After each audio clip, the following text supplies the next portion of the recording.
Lyle Johansen was born in Wisconsin, but as a boy, his family moved to the warmer climate of Miami for his sister's health.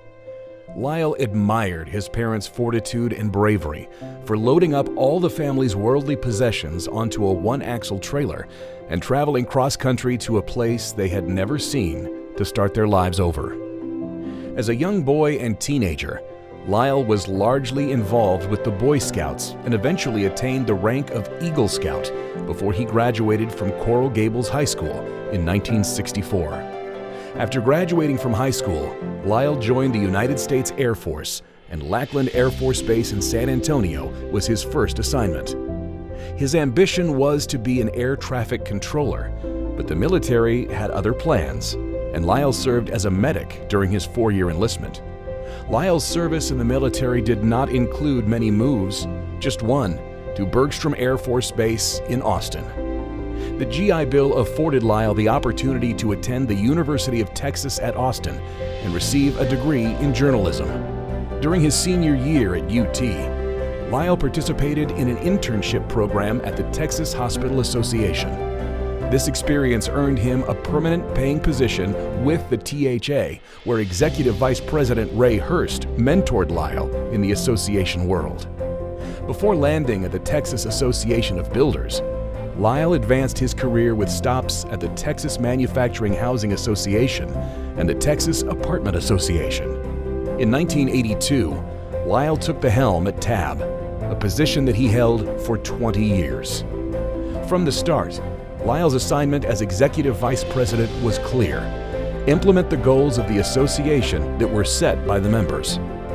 When I first started, we established a long-range plan, and it was my responsibility to fulfill the goals and objectives.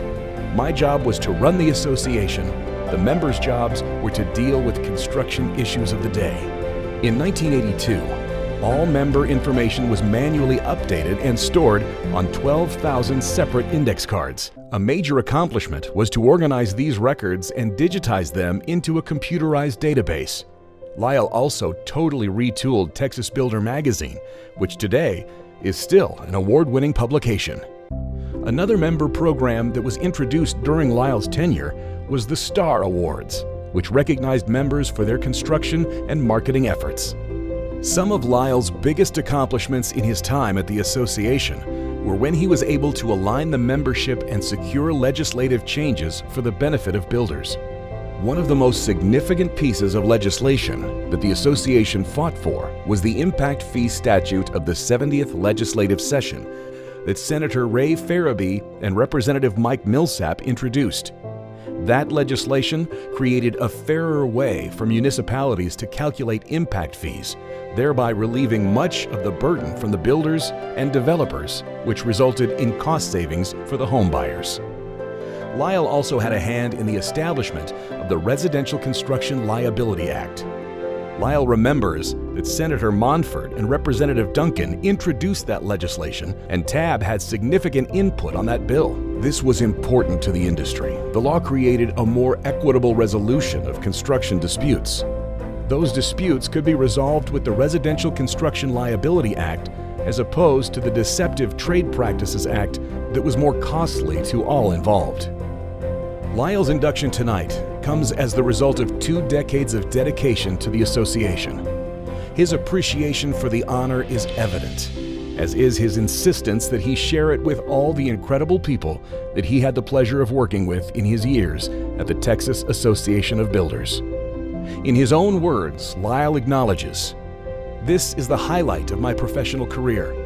I'm really humbled to be inducted with the likes of Herman and Patsy Smith, Gene McDonald, Ted Schlossman, and the other recipients, but I have to say, this award is not mine alone. I had the opportunity to work with several other professionals that really had the interests of the association at heart." Among those colleagues that influenced his time at the association, Lyle wants to express his gratitude to Carol Baker, former Director of Administration, Nancy Fisher, former Director of Government Affairs, Kate Chick Donor, former Director of Communications, Sarah Centerfit, the former staff attorney, and Bob Royden, former legislative consultant.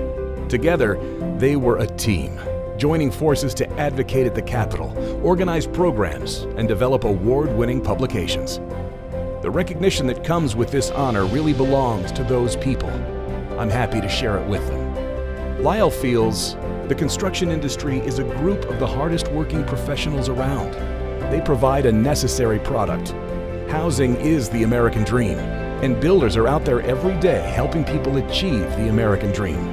It's a beautiful notion, full of optimism and the hope that the opportunities so often only provided for the few can be available to the many. Lyle was a constant advocate for that dream in his commitment to serving the membership of the Texas Association of Builders, and becomes the first non-builder inducted into the Texas Housing Hall of Honor.